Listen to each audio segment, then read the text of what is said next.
বৈষম্য বিরোধী ছাত্র আন্দোলনের অন্যতম নাম বাংলাদেশ ইউনিভার্সিটি অব প্রফেশনালসের শিক্ষার্থী মীর মাহফুজুর রহমান মুগ্ধ। আন্দোলনের সময়ে গেল 18 জুলাই রাজধানীর উত্তরার আজমপুরে সংঘর্ষ চলাকালে গুলিবিদ্ধ হয়ে মারা যান তিনি। সামাজিক যোগাযোগ মাধ্যমে ভাইরাল হওয়া ভিডিওতে দেখা যায় গুলিবিদ্ধ হওয়ার আগে কোটা সংস্কার আন্দোলনকারীদের মধ্যে খাবার, পানি ও বিস্কুট বিতরণ করছিলেন তিনি।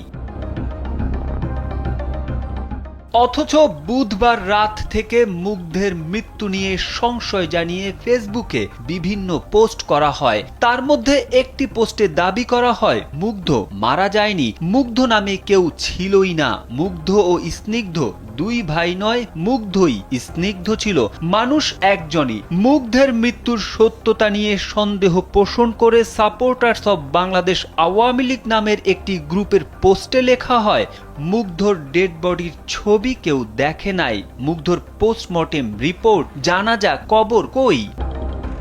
তবে ফ্যাক্ট চেকিং বা তথ্য যাচাইকারী প্রতিষ্ঠান হিসেবে আন্তর্জাতিক স্বীকৃতি পাওয়া রিউমার স্ক্যানার বাংলাদেশ নিশ্চিত করেছে মুগ্ধ ও স্নিগ্ধ পৃথক দুই ভাই, তারা দুজনই যমজ ভাই।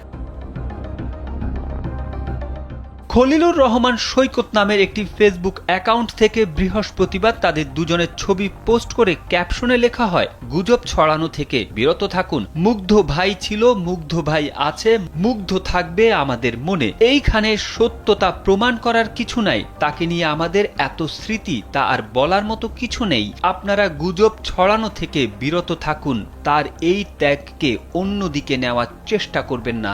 আর স্নিগ্ধ ভাই তার সর্বোচ্চ চেষ্টা করছে আহত বীর যোদ্ধা ও শহীদ পরিবারের পাশে থাকার জন্য দিনরাত কাজ করে যাচ্ছে।